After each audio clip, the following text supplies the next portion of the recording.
ধরা যাক প্রতিপক্ষের একটি হঠাৎ আক্রমণে প্রাণ হারিয়েছেন রুশ প্রেসিডেন্ট ভ্লাদিমির পুতিন। নেই কোনো শীর্ষ রুশ রাজনৈতিক বা সামরিক নেতা জীবিত। প্রশ্ন উঠতে পারে, এখন কি রাশিয়া বাধ্য হবে আত্মসমর্পণ করতে? একসময়ের পরাশক্তি কি তবে শেষ হয়ে যাবে? উত্তরে স্পষ্ট না। কারণ রাশিয়ার হাতে আছে এমন এক ভয়ঙ্কর প্রযুক্তি যা মানব নির্দেশ ছাড়াই শত্রুর ওপর চালাতে পারে বিধ্বংসী পারমাণবিক হামলা। সেই প্রযুক্তির নাম ডেড হ্যান্ড।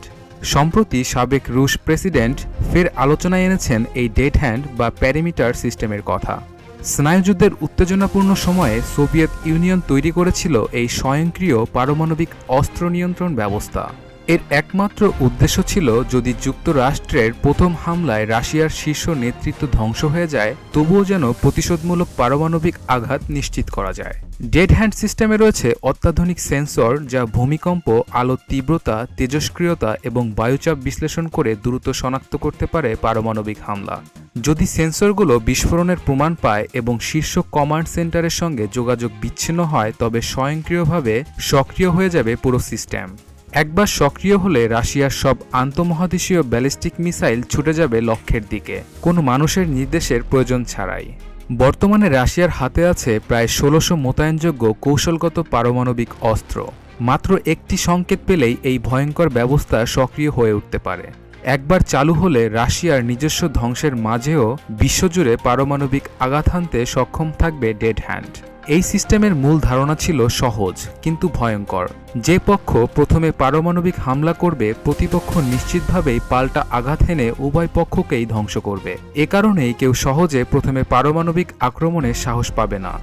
রুশ গণমাধ্যমের দাবি, সিস্টেমটি এখনও কার্যকর অবস্থায় রয়েছে। সময়ের সাথে এর সক্ষমতা বাড়ানো হয়েছে, সংযোজন করা হয়েছে হাইপারসোনিক মিসাইল ও আধুনিক রাডার প্রযুক্তি। এতে প্রেসিডেন্ট পুতিনের সরাসরি ভূমিকা রয়েছে। বর্তমানে বিশ্বের সবচেয়ে বড় দুই পারমাণবিক শক্তিধর দেশ হল রাশিয়া ও যুক্তরাষ্ট্র। 2025 সালের জানুয়ারি পর্যন্ত পৃথিবীর মোট 9টি দেশের হাতে রয়েছে প্রায় 12,241টি পারমাণবিক ওয়ারহেড। এর মধ্যে রাশিয়ার মজুদি 6500-এর বেশি। যুক্তরাষ্ট্রের হাতে আছে 5000-এর কিছু বেশি। সক্রিয়ভাবে মোতায়েন করা কৌশলগত ওয়ারহেডের সংখ্যা দুই দেশেরই প্রায় 1500।